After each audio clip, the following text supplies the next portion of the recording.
അമൃത് Veni hair elixir presents daily news പ്രഭാത വാർത്തകൾ powered by Pulimoottil silks KSFE.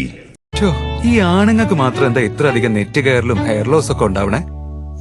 ആണുങ്ങളുടെ ഹെയർ ലോസിന്റെ മേജർ റീസൺസ് തന്നെ ഡിഫറെന്റ് ആണ്. സ്കാൽപ്പിലുള്ള 5 ആൽഫ റിഡക്ടേസ് എന്ന എൻസൈം നിങ്ങളുടെ ഹോർമോണുമായി ചേർന്ന് ഹെയർ ഫോളിക്കിൾസിനെ ചുരുക്കുന്നു. Amrit Veni hair elixir for men use ചെയ്യൂ. പുരുഷന്മാർക്ക് വേണ്ടി ബയോടെക്നോളജി പ്രകാരം പ്രത്യേകം ഡെവലപ്പ് ചെയ്തത്. നമസ്കാരം, ഞാൻ ഡേസി ബിജു. ഡെയിലി ന്യൂസിന്റെ പ്രഭാത വാർത്തകളിലേക്ക് സ്വാഗതം. ഇന്ന് സെപ്റ്റംബർ 27 വെള്ളിയാഴ്ച. മുഖ്യമന്ത്രി പിണറായി വിജയനെതിരെ രൂക്ഷ വിമർശനം ഉന്നയിച്ച് നിലമ്പൂർ MLA PV അൻവറിന്റെ വാർത്താ സമ്മേളനം. പരസ്യ പ്രതികരണം പാടില്ലെന്ന പാർട്ടി നിർദ്ദേശം ലംഘിച്ചുകൊണ്ടാണ് PV അൻവർ MLA വാർത്താ സമ്മേളനം നടത്തിയത്. ADGP അജിത് കുമാറിനെതിരെയും മുൻ SP സുജിത് ദാസിനെതിരെയുമുള്ള കേസ് അന്വേഷണം കൃത്യമല്ലെന്നും സ്വർണ്ണക്കടത്ത് കേസിലെ അന്വേഷണം പ്രഹസനമെന്നും പാർട്ടി ഉറപ്പ് പാടെ ലംഘിച്ചുവെന്നും മുഖ്യമന്ത്രി തന്നെ കള്ളക്കടത്തുകാരനാക്കിയെന്നും അൻവർ പറഞ്ഞു. താൻ ഉന്നയിക്കുന്നത് പാർട്ടി പ്രവർത്തകരുടെ വികാരമാണെന്നും മുഖ്യമന്ത്രിയെ പാർട്ടി തിരുത്തിയില്ലെന്നും പാർട്ടിയിൽ ഇനി പ്രതീക്ഷയില്ലെന്നും പ്രതീക്ഷ മുഴുവൻ കോടതിയിലെന്നും ഹൈക്കോടതിയെ സമീപിക്കുമെന്നും അൻവർ പറഞ്ഞു. മുഖ്യമന്ത്രി വായിക്കുന്നത് ADGPയുടെ തിരക്കഥയാണെന്നും സ്വർണ്ണക്കടത്തിൽ പോലീസിന് പങ്കുണ്ടെന്നും പോലീസ് സ്വർണം മുക്കിയെന്നും സ്വർണ്ണക്കടത്തിൽ ADGP അജിത് കുമാറിനും P ശശിക്കും പങ്കെന്നും സ്വർണ്ണക്കടത്ത് കേസിൽ ജുഡീഷ്യൽ അന്വേഷണം പ്രഖ്യാപിക്കാൻ മുഖ്യമന്ത്രിക്ക് ധൈര്യമുണ്ടോയെന്നും അൻവർ വെല്ലുവിളിച്ചു. മുഖ്യമന്ത്രി ചതിച്ചെന്നും മുഖ്യമന്ത്രി എന്ന സൂര്യൻ കെട്ടുപോയെന്നും ജനങ്ങൾ മുഖ്യമന്ത്രിയെ വെറുക്കുന്നുവെന്നും മുഖ്യമന്ത്രിയുടെ ഗ്രാഫ് 0 അൻവർ പറഞ്ഞു. ശശി കാട്ടുകള്ളനാണെന്നും ശശി മുഖ്യമന്ത്രിയെ വികൃതമാക്കിയെന്നും എല്ലാം മുഖ്യമന്ത്രിയുടെ അറിവോടെയെന്നും അൻവർ ആരോപിച്ചു.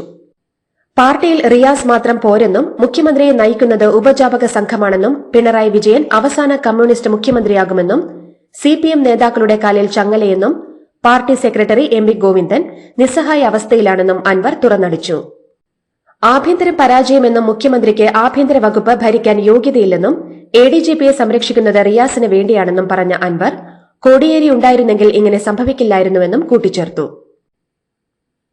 LDF ബന്ധം ഉപേക്ഷിച്ച് MLA PV Anvar parliamentary party യോഗത്തിൽ പങ്കെടുക്കില്ലെന്ന് അറിയിച്ച അൻവർ MLA സ്ഥാനം രാജിവെക്കില്ലെന്നും നിയമസഭയിൽ നടുപക്ഷത്തിരിക്കുമെന്നും വാർത്താസമ്മേളനത്തിൽ വ്യക്തമാക്കി.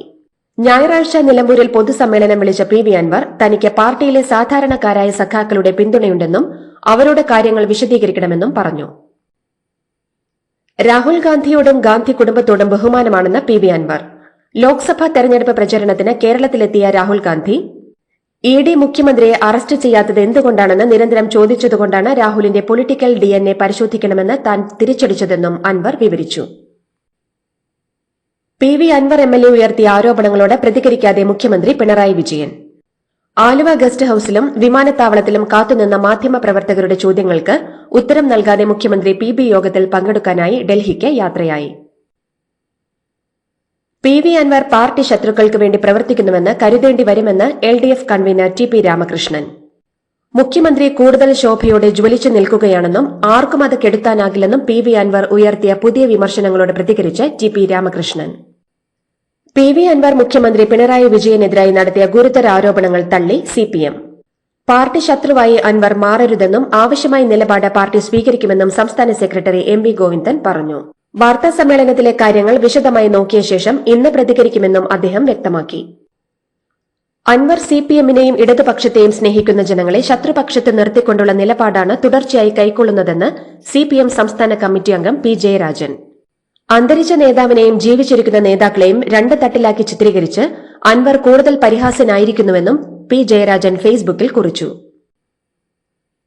ഇടതുപക്ഷത്തിന്റെ വോട്ട് നേടിയാണ് PV അൻവർ നിലമ്പൂരിൽ ജയിച്ചതെന്നും തന്നെ വോട്ട് ചെയ്ത് വിജയിപ്പിച്ച വോട്ടർമാരുടെ മുഖത്ത് കാർക്കിച്ചു തുപ്പുകയാണ് അൻവർ ചെയ്തിരിക്കുന്നതെന്നും മന്ത്രി V ശിവൻകുട്ടി.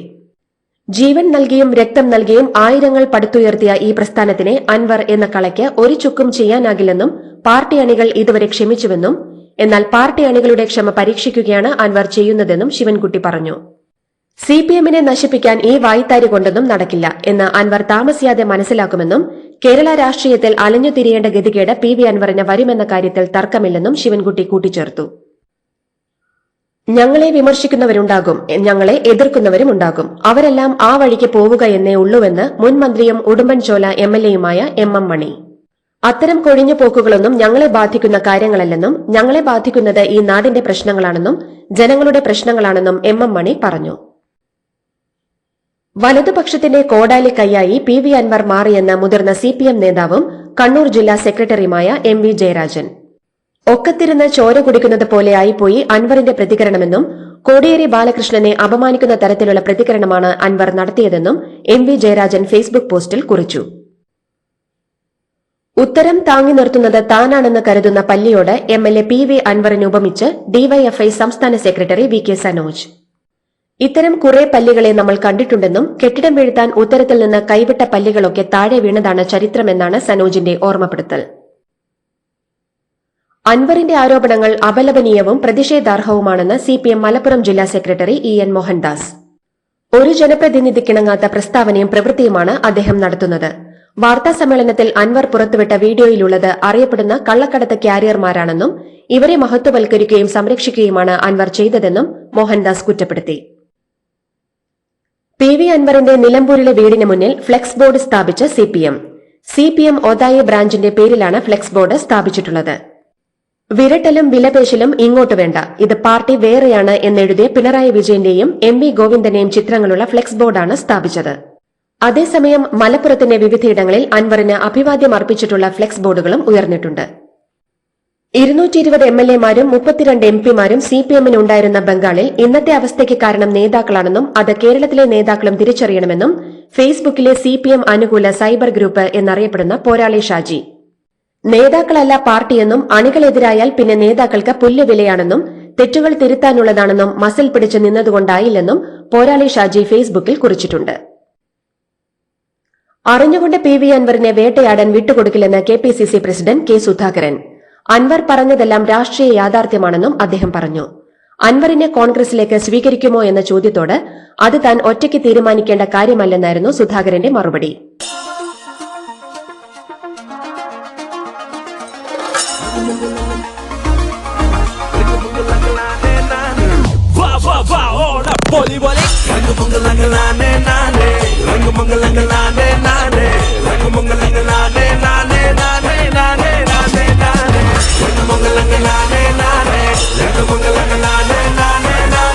ഈ ഓണം 100ാം Onam, celebrating 100 years of Pulimoottil silks.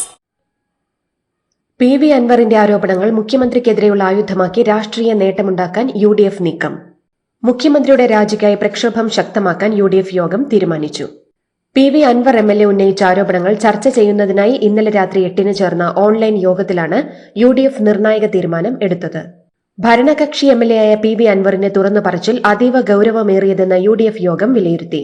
ജില്ലാ കേന്ദ്രങ്ങളിലും സെക്രട്ടേറിയറ്റിലും ശക്തമായ സമരപരിപാടികൾ നടത്താനാണ് UDF തീരുമാനം.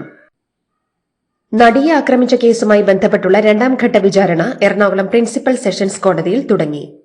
നടൻ ദിലീപ്, പൾസർ സുനി, മാർട്ടിൻ മണികണ്ഠൻ എന്നിവർ കോടതിയിലെത്തി പ്രോസിക്യൂഷൻ ഹാജരാക്കിയ തെളിവുകളും സാക്ഷിമൊഴികളും പ്രകാരം പ്രതികളോട് കോടതി ചോദ്യങ്ങൾ ചോദിക്കുന്ന നടപടിയാണ് തുടങ്ങിയിരിക്കുന്നത്. സംസ്ഥാനത്തെ ട്രഷറികളിൽ ഒക്ടോബർ 1-ന് രാവിലെ പണമിടപാട് ആരംഭിക്കാൻ വൈകുമെന്ന് ട്രഷറി വകുപ്പ്. സെപ്റ്റംബർ 30-ന് പാദവർഷം അവസാനിക്കുന്നതിനാൽ പിറ്റേ ദിവസം ഏജൻസി ബാങ്കുകളിൽ നിന്നും പണം ലഭ്യമായ ശേഷം മാത്രമേ ഇടപാടുകൾ ആരംഭിക്കാൻ സാധിക്കൂ എന്ന് ട്രഷറി വകുപ്പ് പുറത്തിറക്കിയ പത്രക്കുറിപ്പിൽ വ്യക്തമാക്കി. സെക്രട്ടേറിയറ്റിലെ ഒരു വിഭാഗം ഉദ്യോഗസ്ഥർക്ക് ഇന്നലെ ശമ്പളം ലഭിച്ചു. ട്രഷറിയുടെ ഭാഗത്തുനിന്ന് ഗുരുതര പിഴവ് സംഭവിച്ചുവെന്നും 46 ലക്ഷം രൂപയുടെ ശമ്പള ബില്ല് അബദ്ധത്തിൽ ട്രഷറി ഓഫീസർ ഒപ്പിട്ടതാണെന്നുമാണ് വിശദീകരണം.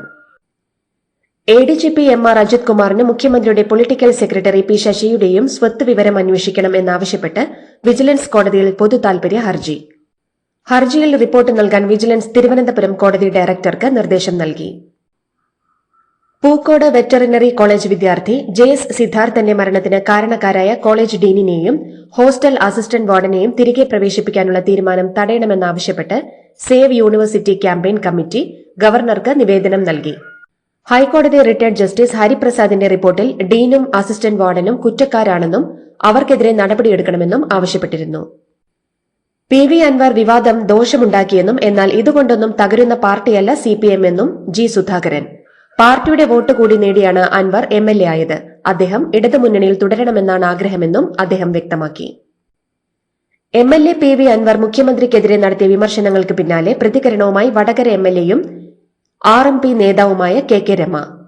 ഇന്നോവ മാഷ അള്ള എന്ന ഫേസ്ബുക്ക് കുറിപ്പിലൂടെയാണ് രമ രംഗത്തെത്തിയത്. നടൻ സിദ്ദിഖിന്റെ മുൻകൂർ ജാമ്യാപേക്ഷയ്ക്കെതിരെ അഭിഭാഷകൻ അജീഷ് കളത്തിൽ സുപ്രീം കോടതിയിൽ തടസ്സ ഹർജി നൽകി. ഹേമ കമ്മിറ്റി റിപ്പോർട്ടുമായി ബന്ധപ്പെട്ട് ദേശീയ വനിതാ കമ്മീഷനടക്കം പരാതി നൽകിയ വ്യക്തിയാണ് അജീഷ്. സംസ്ഥാനത്തെ തെരഞ്ഞെടുത്ത 10 വെറ്ററിനറി ആശുപത്രികൾ സ്മാർട്ടാക്കുമെന്ന് മൃഗസംരക്ഷണ വകുപ്പ് മന്ത്രി ജെ ചിഞ്ചുറാണി. പെരുമ്പാവൂർ ഒക്കൽ മൃഗാശുപത്രിയുടെ പുതിയ കെട്ടിടം ഉദ്ഘാടനം ചെയ്യുകയായിരുന്നു മന്ത്രി. ദേവികുളം എംഎൽഎ എ രാജയുടെ തിരഞ്ഞെടുപ്പ് റദ്ദാക്കിയ ഹൈക്കോടതി വിധിക്കെതിരായ അപ്പീൽ സുപ്രീം കോടതി വിധി പറയാനായി മാറ്റി. എ രാജ ഹാജരാക്കിയ കണ്ണൻദേവൻ ഹിൽ പ്ലാന്റേഷൻ കമ്പനിയുടെ രേഖയാണ് കേസിൽ നിർണായകമാകുക. സംസ്ഥാനത്ത് നാളെ മുതൽ ഒറ്റപ്പെട്ട ശക്തമായ മഴയ്ക്ക് സാധ്യതയുണ്ടെന്ന് കേന്ദ്ര കാലാവസ്ഥാ വകുപ്പിന്റെ മുന്നറിയിപ്പ്. നാളെ തിരുവനന്തപുരം, കൊല്ലം, പത്തനംതിട്ട, ഇടുക്കി ജില്ലകളിലും ഞായറാഴ്ചയും തിങ്കളാഴ്ചയും പത്തനംതിട്ട, ഇടുക്കി, എറണാകുളം, തൃശൂർ, കോഴിക്കോട്, വയനാട്, കണ്ണൂർ ജില്ലകളിലും യെല്ലോ അലർട്ട് പ്രഖ്യാപിച്ചിട്ടുണ്ട്. എടോ എങ്ങനെയുണ്ട്? ഓണത്തിന് ഇതാണോ എടുക്കുന്നേ? ഓണക്കോടി വരും. അതെ, 10ൽ ഒരാൾക്ക് ഈ സീരീസിൽ ഓണക്കോടി സമ്മാനം. മെഗാ സമ്മാനമാണെങ്കിലോ പുതുപുത്തൻ ബെൻസ് കാർ, രണ്ടാം സമ്മാനം ഇന്നോവ ക്രിസ്റ്റ, അതും 17. ഇത്തവണ സമ്മാനങ്ങളുടെ നക്ഷത്ര തിളക്കവുമായി KSFE ഗാലക്സി ചിട്ടികൾ. അരുണാചൽ പ്രദേശിലെയും നാഗാലാൻഡിലെയും ചില പ്രദേശങ്ങളിൽ 6 മാസത്തേക്ക് കൂടി അഫ്സ്പ നീട്ടി കേന്ദ്ര സർക്കാർ ഉത്തരവിറക്കി. സായുധ സേനയ്ക്ക് പ്രത്യേക അധികാരം നൽകുന്ന നിയമമായ അഫ്സ്പ നാഗാലാൻഡിലെ 8 ജില്ലകളിലും അരുണാചൽ പ്രദേശിലെ 3 ജില്ലകളിലും മറ്റു ചില പ്രദേശങ്ങളിലും ക്രമസമാധാന നില അവലോകനം ചെയ്ത ശേഷമാണ് 6 മാസത്തേക്ക് കൂടി അഫ്സ്പ നീട്ടിയത്. രാജ്യത്ത് വീണ്ടും ട്രെയിൻ അട്ടിമറിക്ക് ശ്രമമെന്ന് സൂചന. ഗുജറാത്തിൽ റെയിൽവേ പാളത്തിൽ സ്ഥാപിച്ച ഇരുമ്പ് ദണ്ഡിൽ ട്രെയിൻ ഇടിച്ചു. ട്രെയിൻ ഇരുമ്പ് ദണ്ഡിൽ ഇടിച്ചതിനെ തുടർന്ന് മണിക്കൂറുകളോളം ട്രെയിൻ ഗതാഗതം തടസ്സപ്പെട്ടു. വിശദമായ അന്വേഷണം പുരോഗമിക്കുകയാണെന്ന് പോലീസ് അറിയിച്ചു. ഉത്തർപ്രദേശിലെ എല്ലാ ഭക്ഷണ കേന്ദ്രങ്ങളിലും CCTV നിർബന്ധമാക്കി UP സർക്കാർ. ഭക്ഷണം വിതരണം ചെയ്യുന്ന സ്ഥലങ്ങളിൽ മാത്രമല്ല, പാകം ചെയ്യുന്നയിടങ്ങളിലും CCTV സ്ഥാപിക്കണം. ശുചിത്വമില്ലാത്ത സാഹചര്യങ്ങളിൽ ഭക്ഷണം പാകം ചെയ്യുന്നുവെന്നും മായം ചേർക്കുന്നുവെന്നുമുള്ള വിവിധ റിപ്പോർട്ടുകൾ പുറത്തുവന്നതിന് പിന്നാലെയാണ് പുതിയ തീരുമാനം. 471 ദിവസത്തെ ജയിൽവാസത്തിനു ശേഷം തമിഴ്നാട് മുൻ മന്ത്രി സെന്തിൽ ബാലാജി പുറത്തേക്ക്. ബാലാജിക്ക് സുപ്രീംകോടതി ജാമ്യം അനുവദിച്ചു. ബാലാജിയെ സ്വാഗതം ചെയ്യുന്നതായി എക്സിൽ കുറിച്ച മുഖ്യമന്ത്രി സ്റ്റാലിൻ, അന്വേഷണ ഏജൻസികൾ ഭരിക്കുന്നവരുടെ ചട്ടുകമാകുമ്പോൾ സുപ്രീംകോടതിയിൽ മാത്രമാണ് പ്രതീക്ഷയെന്നും പറഞ്ഞു. പ്രധാനമന്ത്രി നരേന്ദ്രമോദി അതിശക്തനാണെന്ന് താൻ എപ്പോഴും പറയാറുണ്ടെന്നും എന്നാൽ അദ്ദേഹം ദൈവമല്ലെന്നും മുൻ ദില്ലി മുഖ്യമന്ത്രിയും ആം ആദ്മി പാർട്ടിയുടെ ദേശീയ കൺവീനറുമായ അരവിന്ദ് കെജ്രിവാൾ. മുഖ്യമന്ത്രി സ്ഥാനം രാജിവെച്ച ശേഷം ആദ്യമായി ദില്ലി നിയമസഭയെ അഭിസംബോധന ചെയ്ത കെജ്രിവാൾ ദൈവം തനിക്കൊപ്പമുണ്ടെന്നും സുപ്രീംകോടതിക്ക് നന്ദിയുണ്ടെന്നും പറഞ്ഞു. 10 മിനിറ്റിനുള്ളിൽ 11 റോക്കറ്റുകൾ തൊടുത്തുവിട്ട് ഇസ്രായേലിനെതിരെ വീണ്ടും റോക്കറ്റ് ആക്രമണം നടത്തി ഹിസ്ബുള്ള. റഫേൽ ആയുധ ഫാക്ടറിക്ക് സമീപം മിസൈൽ ആക്രമണം നടത്തിയതിന് പിന്നാലെയാണ് ഹിസ്ബുള്ള റോക്കറ്റ് ആക്രമണവും നടത്തിയിരിക്കുന്നത്. ഇതിൽ ആദ്യം വിക്ഷേപിക്കപ്പെട്ട റോക്കറ്റിനെ നിഷ്ക്രിയമാക്കിയതായി ഇസ്രായേൽ പ്രതിരോധ സേന അറിയിച്ചു. ഇന്നലെ മാത്രം 3 തവണയാണ് ഇസ്രായേലിനെതിരെ ഹിസ്ബുള്ള ആക്രമണം നടത്തിയത്. അതേസമയം ലെബനനിലേക്ക് പ്രവേശിക്കാൻ ഇസ്രായേൽ സൈന്യം തയ്യാറെടുക്കുന്നതായാണ് റിപ്പോർട്ട്. ഹിസ്ബുള്ളയുടെ അടിസ്ഥാന സൌകര്യങ്ങൾ പൂർണ്ണമായും തകർക്കുക എന്നതാണ് ഇസ്രായേലിന്റെ ലക്ഷ്യം. എന്നാൽ ഇസ്രായേൽ ആക്രമണം ശക്തമാക്കിയാൽ ലെബനനെ എല്ലാവിധത്തിലും പിന്തുണയ്ക്കുമെന്ന് ഇറാൻ മുന്നറിയിപ്പും നൽകിയിട്ടുണ്ട്. ഹിസ്ബുള്ളയുമായുള്ള വെടിനിർത്തലിന് US-ഉം ഫ്രാൻസും ഉൾപ്പെടെയുള്ള രാജ്യങ്ങൾ ചേർന്ന് മുന്നോട്ടുവച്ച 21 ദിന വെടിനിർത്തൽ ആഹ്വാനം ഇസ്രായേൽ നിരാകരിച്ചു. ലെബനനിൽ ഇസ്രായേൽ കരയുദ്ധം ആരംഭിക്കും എന്ന ഭീതി നിലനിൽക്കെ ബുധനാഴ്ചയാണ് ഈ രാജ്യങ്ങൾ വെടിനിർത്തൽ നിർദ്ദേശം മുന്നോട്ടുവച്ചത്. ISL-ൽ ചെന്നൈയിൻ FCയെ എതിരില്ലാത്ത 1 ഗോളിന് കീഴടക്കി മുഹമ്മദൻ സ്പോർട്ടിംഗ് ക്ലബ്ബ്. ISL-ലെ തങ്ങളുടെ ആദ്യ ജയമാണ് മുഹമ്മദൻസ് ഇന്നലെ സ്വന്തമാക്കിയത്. ബംഗ്ലാദേശിനെതിരായ ഇന്ത്യയുടെ 2ാം ക്രിക്കറ്റ് ടെസ്റ്റ് ഇന്ന് മുതൽ കാൺപൂരിലെ ഗ്രീൻ പാർക്ക് സ്റ്റേഡിയത്തിൽ. 2 ടെസ്റ്റുകൾ മാത്രമുള്ള പരമ്പരയിലെ ആദ്യ മത്സരം ഇന്ത്യ സ്വന്തമാക്കിയിരുന്നു. ഇതോടുകൂടി ഡെയിലി ന്യൂസിന്റെ ഇന്നത്തെ പ്രഭാത വാർത്തകൾ സമാപിക്കുന്നു. ഡെയിലി ന്യൂസിന് വേണ്ടി വാർത്തകൾ വായിച്ചത് ഡെയ്സി ബിജു. DailyNewsLive.in വാർത്തകൾ വിരൽ തുമ്പിൽ.